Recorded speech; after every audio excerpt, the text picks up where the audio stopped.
see him. I'm a little worried if I slap it in there, into the wind here.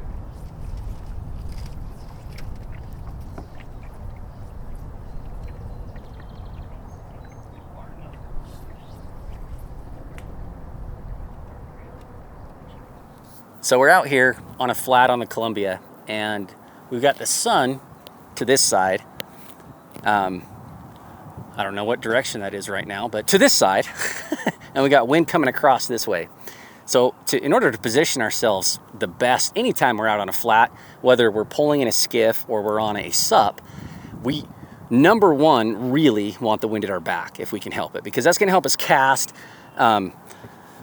As the waves are moving away from us too, you'll have an angle through the waves where you can actually see into where the fish are. So sometimes, although it can still be difficult, that wave will actually give you some visibility as long as it's at your back. When you're looking into it, you still get it, but you don't get it for as long because those waves are coming closer to you, so your window becomes smaller and smaller. So anytime we can put the wind at our back, helps us with visibility. It also helps us with our cast, landing it softer on the fish. Trying to shoot something into the wind is really difficult. So we're moving to this far end of the flat so that we can, as best we can, position the wind at our back and also have the sun at our back. And that's really the absolute best. Anytime you can get them both there, that's what you want.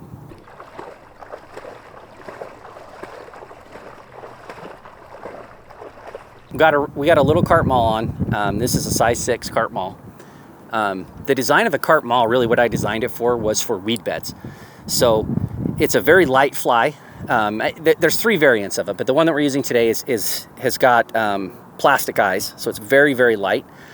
And between the eyes and the wing, it will actually flip over in the water, so it will land hook point up. So when you're fishing skinny water and you're fishing stuff, weed beds and stuff like that, it's going to land softly, flip quickly, and it's not going to penetrate in.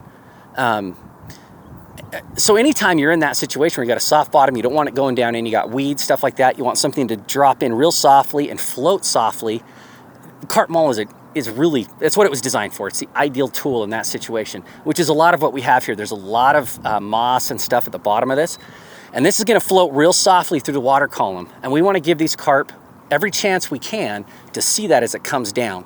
Now, if you're in clear water and things like that where the carp can come forward and find it, you know, there's other options that can be better. But when you're fishing muddy water, when you're fishing a soft bottom like this, with moss and stuff like that, that's really what the fly was designed for and where it excels. So later in the summer, we see that on a lot of different flats. And year in, year out, it's the fly that I catch the most fish on, just because it's very versatile in these areas where you get a lot of moss and algae growth and stuff like that in the water. Look at it. Well, I mean, we can go back, but I'm saying on the other side of that bridge? Yeah, like up that way, if we start to get some clear water flowing in. Yeah. There's 2 aspects of every fly that I think are super, super important, but they're both visibility. So it's, can I see the fly? Because carp fly fishing is maybe the most specific sight fishing activity you can do in fishing. You know, when you bonefish, when you redfish, those fish are going to come chase down a fly and eat it. So if you're in the vicinity and you've made a good cast, you haven't spooked it, those fish will come find the fly and eat it when you start moving it. Carp are not going to do that. You need to put that fly in this kind of water. It's probably got to be inside 6 inches to really get the carp's attention. It's got to be that close to their face. So I need to be able to see my fly, and the carp needs to be able to see my fly. Now, a bright white fly or a chartreuse fly, yeah, I could see that better than black. But black creates a silhouette in the water. So even in this off-colored water, I can still see this much better than I can see a rust or a brown or an olive or some of the other natural colors that a lot of this food is. And when you look at something and it's got the profile of the sun behind it, which is a lot of time what the carp sees, they only can see black. It's the shadow of that fly. Just like when we see a fish in the water sometimes, all we can see is the shadow. It's the same thing. So this creates that profile so the fish can see it. It also creates that profile so we can see it. So those 2 aspects of carp fly fishing are critical. Your normal, regular colors that match, right?